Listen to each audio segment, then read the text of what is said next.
This is the review PowerPoint for World War II. A little bit of background. In the 1930s, we see the rise of fascist powers, fascist governments in Japan, in Italy with Mussolini, and in Germany with Hitler.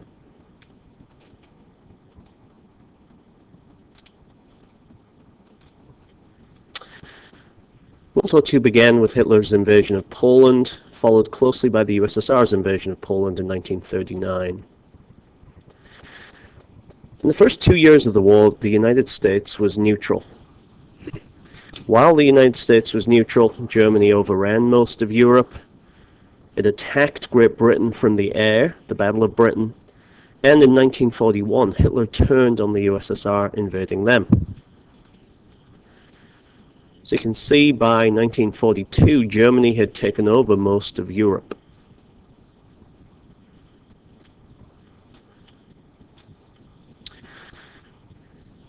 The US increasingly began to help Great Britain, even though a lot of Americans wanted to stay neutral.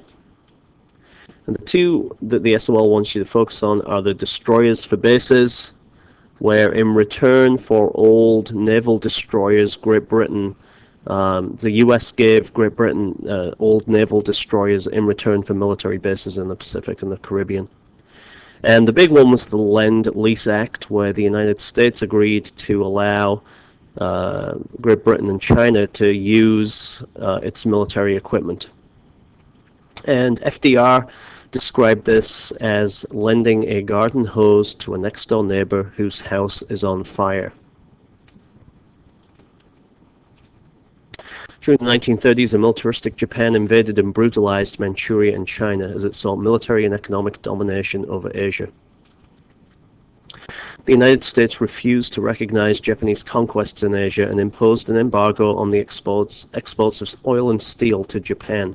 And what that means is we stopped selling oil and steel to Japan, knowing that that would hurt the Japanese because they relied on foreign trade to get things like oil and steel to make planes and tanks so they could invade other countries. Tensions rose, but both countries negotiated to avoid war.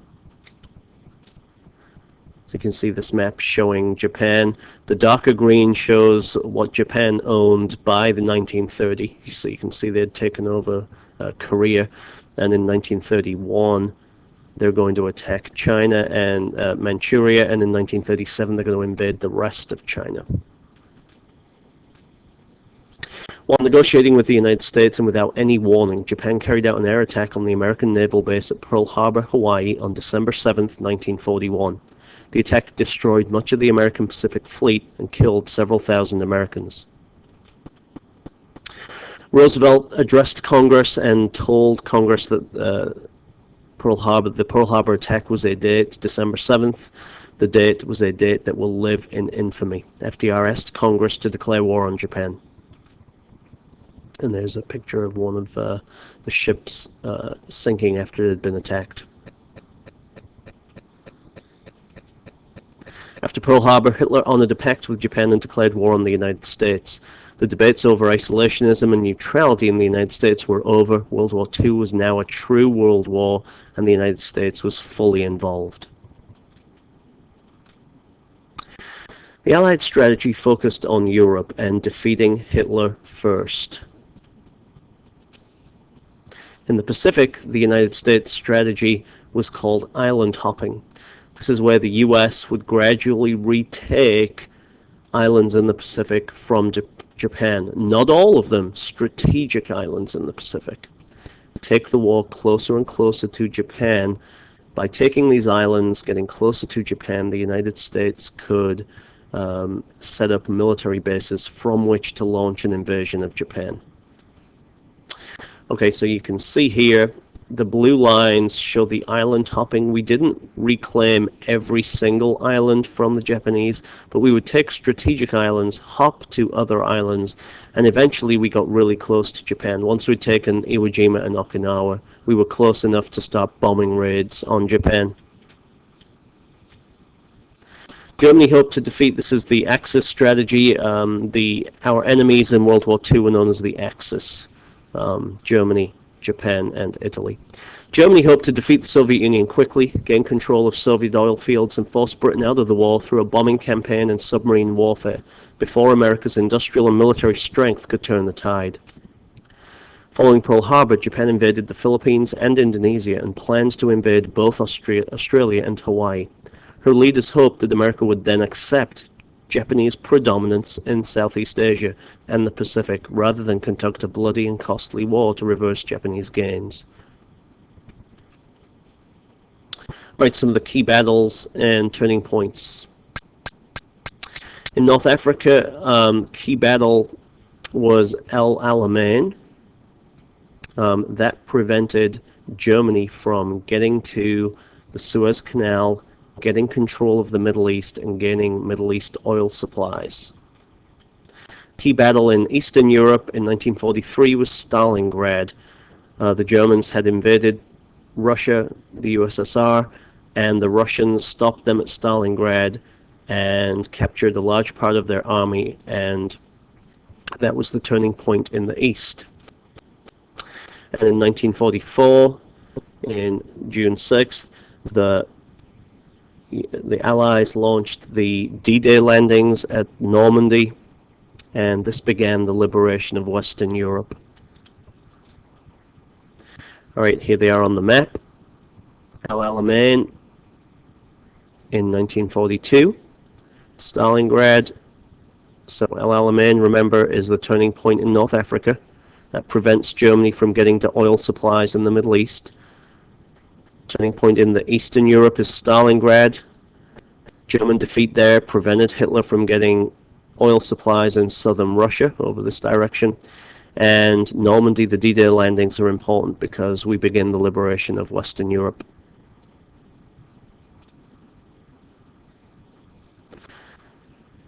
In the Pacific, there are also several key battles. One of the first big battles was the Miracle at the Midway.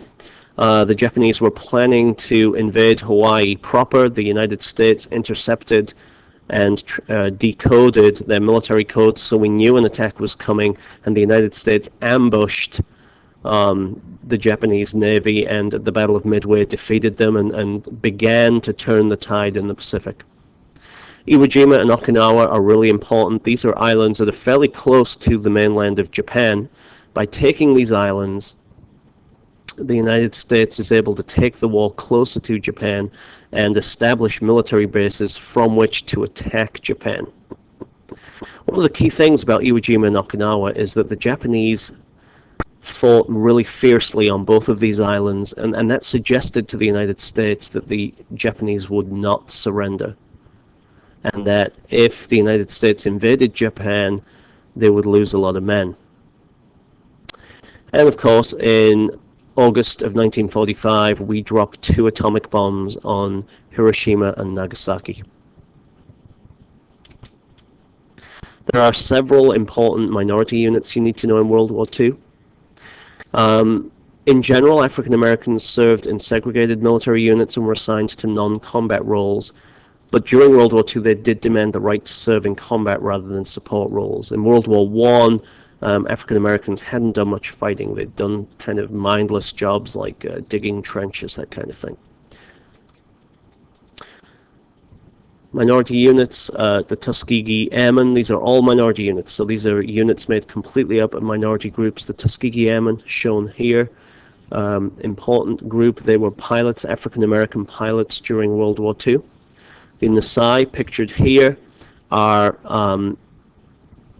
Asian American, Japanese American soldiers during World War II. They fought in Europe, and they are the Nasai is the most highly decorated military unit in American history. These guys right here are the Navajo code talkers. Communication codes of the Navajo were used.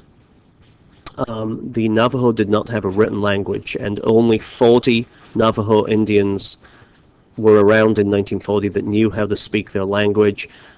This meant that they could send coded messages using their language, and these messages were impossible for the Japanese to break. Mexican Americans also fought, but in non-segregated units. Minority units suffered high casualties and won numerous unit citations and individual medals for bravery in action. The Geneva Convention was a bunch of treaties that different countries had signed, and these treaties attempted to ensure that prisoners of war were treated humanely by countries who were at war. And these treaties established rules that all countries were supposed to follow. The treatment of prisoners of war in the Pacific, especially by the Japanese, often reflected the savagery of the fighting there. And the most infamous example of this was the Bataan Death March, where American prisoners of war suffered brutal treatment by the Japanese after the surrender of the Philippines.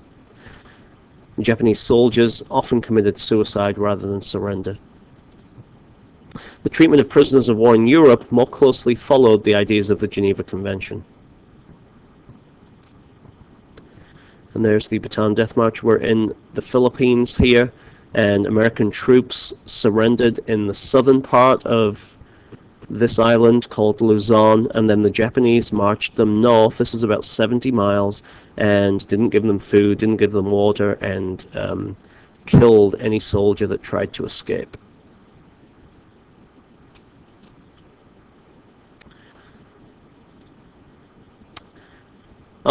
Maybe treatment of soldiers might have been better in Europe, but treatment of people certainly wasn't. And in Europe, we have to face the terrible human tragedy that was the Holocaust.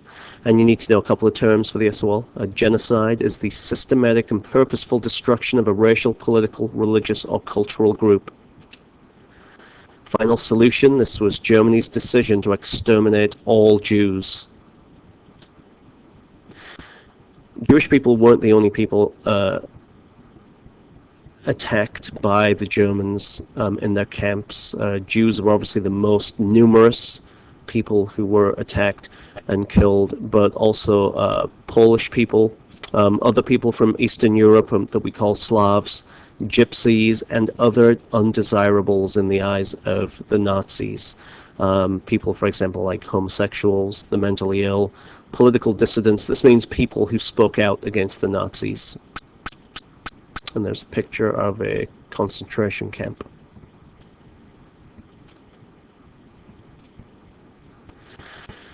Alright, so we've talked a little bit about the battles and that kind of thing. Another area that the SOL wants to focus on is what happened in the United States during World War II. So let's talk about economic resources. The government kind of allied itself with big business, with industry. We're going to see rationing. In World War I, we have kind of voluntary rationing where people can choose to not eat, say, bread on a Monday or something like that. In World War II, everyone received ration books, and you could only buy so much food per month. During the war, we are going to finance the war by selling war bonds. We're also going to raise income taxes. Businesses retooled. What that means is that businesses that have produced things during peacetime might retool their factory and produce war materials. Obviously, we're going to need people as well, with a lot of guys fighting in Europe and the Pacific. Women and minorities are going to enter the workforce, and citizens are going to volunteer for various things that would help the war effort. And we're going to have another draft, like we did in World War I, the Selective Service Draft. Women in World War II increasingly participated in the workforce to replace men serving in the military, and the example is Rosie the Riveter. That became she became the poster child for women working in defense plants in World War II. And there is a riveter, picture of a riveter during World War II. And there you can see a graph showing the spike in the increase of women working.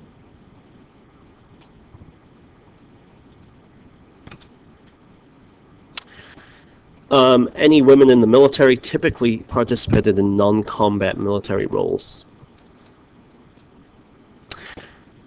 African Americans on the home front during World War II, they migrated to cities in search of jobs in war plants, kind of like World War I. They campaigned for victory in war and equality at home. This is a little bit different than World War I. After World War I, a lot of African Americans were very disillusioned with the country that they came back to. And in World War II, a lot of African Americans fought for civil rights and equal rights at home. And this map shows you that people were on the move. Not just African Americans, but they're the ones we're going to focus on. African Americans were on the move during World War II, like they were in earlier wars like World War I. African Americans moved where the jobs were, just like other groups in World War II. But African Americans would move to cities where they could get jobs in war industries, defense industries. During World War II, a big stain on our national government, we are going to lock up Japanese Americans. Why? On the West Coast, there was a lot of fear of the Japanese and anti-Japanese prejudice. And there was also the belief that the Japanese who were living in the United States were somehow aiding the enemy. And this went back to the attack on Pearl Harbor. A lot of Americans didn't really feel that the Japanese could have pulled that off without help, and they believed that that help came from people in Hawaii, people who were disloyal to the United States, Japanese people living on the island of Hawaii. So there was a big fear of all the Japanese folks on the West Coast.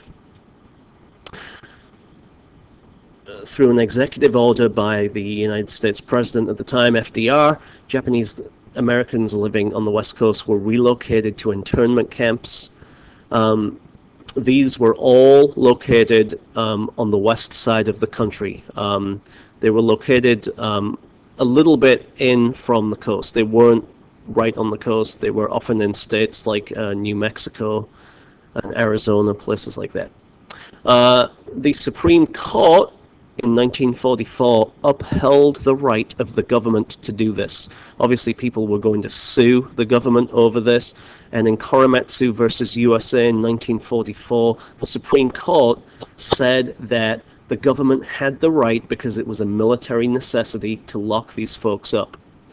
In the 1980s, the US government issued an apology and provided some monetary compensation to the families who had surviving members.